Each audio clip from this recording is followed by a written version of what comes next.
పదవులు మీకే, పైసలు మీకేనా అన్న. ఎవరినన్నది? ముఖ్యమంత్రి రేవంత్ రెడ్డిని అంటే నాలేదా? నాకేమర్థమైందంటే 20 నెలల నుంచి మన మునుగోడు నియోజకవర్గంలో రోడ్ల కాంట్రాక్టర్లకు, దేనికి బిల్డింగ్ కట్టిన వాళ్ళకు, సీసీ రోడ్లకు, దేంట్లకు ఒక్క రూపాయి మీద వస్తలేదు. నేను మంత్రి దగ్గర పోయి అడిగినా రాలే, 100 సార్లు తిరిగినా రాలే. కాంట్రాక్టర్లు ఏమో ఒలిగొండ చౌటుపల్లి రోడ్డు చేస్తే కాంట్రాక్టర్ టెండరా, అగ్రిమెంటా, ఎన్ని రోజులు అయింది? మొన్న సంవత్సరం కూడా రాలే. ఒలిగొండ చౌటుపల్లి రోడ్డు పని చేయమంటే బిల్లు ఇప్పి అంటుంది. బిల్లు ఏమో నా చేతులు లేదు. అది ఎవరిస్తే వస్తుంది? ముఖ్యమంత్రి ఇవ్వాలి. నేను ముఖ్యమంత్రి ఉద్దేశించి అదే అన్నా, ముఖ్యమంత్రిని విమర్శిస్తలేను, పార్టీని విమర్శిస్తలేను. ప్రజలు నన్ను అడుగుతున్నారు, ప్రజలు రోడ్డు చేపేయమంటుండ్రు, ఇంకేదైనా పని చేయమంటుండ్రు. పదవులలో మీరే ఉంటుండే, పైసలు మీరే తీసుకుంటుంటే, మీ నియోజకవర్గం పోతుండే, పదవులు కూడా మీకే ఉండే. కనీసం నాకు పదవి అయినందుకు కనీసం పైసలన్నీ రాదంటున్నాను అనాలి వద్దా?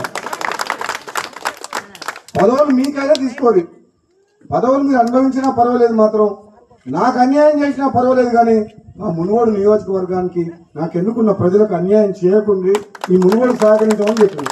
నేను ఇంతకంటే మంచి ఎమ్మెల్యే ఎక్కడ దొరుకుతుంది? దొరుకుతాడు నాకైనా మంచోడు? చెప్పరు. మీకోసము నాకు అన్యాయం అయినా పర్వాలేదు అంటున్నా, కానీ ఈ మునుగోడు నియోజకవర్గ ప్రజలకు ఈ అభివృద్ధికి ఆటంకం కలిగించకుండా నిధులు ఇవ్వమని అడుగుతున్నా. మీరు ఇంత మంచిగా ఓడతారమ్మా.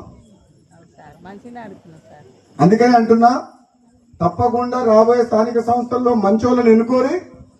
ఎందుకంటే మంచోళ్ళని ఎన్నుకుంటే కొంచెం నేను కొట్లాడుతాను ఏమని ఉంటారని. లేకపోతే మళ్ళీ ఎక్కడికైనా పోయింది అనుకో, రమ్మంటే మళ్ళీ ఎన్ని పైసలు ఇస్తామని అడుగుతారు, మళ్ళీ బేరం పెడతారు. మంచోళ్ళని ఎన్నుకోరి. ఇస్తున్నా, పదవి అనేది అధిష్టానం నిర్ణయం తీసుకుంటుంది.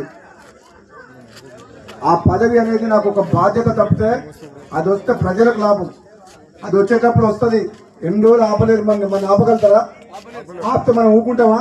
నేను ఊకునే మనిషినేనా? నేను ఎప్పుడైనా సరే మీ గురించి ఆలోచిస్తున్నా. తప్పకుండా రామిరెడ్డి గారు, మీ కాలువ ద్వారా ఈ ప్రాంత ప్రజలకు వీలైనంత వరకు గతంలో నేను ఎంపీ ఉన్నప్పుడు కూడా చేపించిన, ఇప్పుడు కూడా నేను ఆలోచన చేస్తున్నా. రెండోది, రోడ్ల విషయంలో కానీ, హైవే విషయంలో కానీ, అండర్ పాస్ విషయంలో కానీ నా మీద బాధ్యత తీసుకుంటున్నా. మీరు నన్ను నమ్మండి. నేను చదువుకున్న వ్యక్తిగా నాకు మొత్తం అవగాహన ఉంది కాబట్టి ఈ ప్రాంతంలో ఉన్న రైతులను కాపాడే బాధ్యత నాది. ఈ ప్రాంతాన్ని అభివృద్ధి చేసేంత వరకు నేను నిద్రపోను. ఇంకా 3.5 ఏళ్ల సమయం ఉంది. మీరు నా మీద నమ్మకం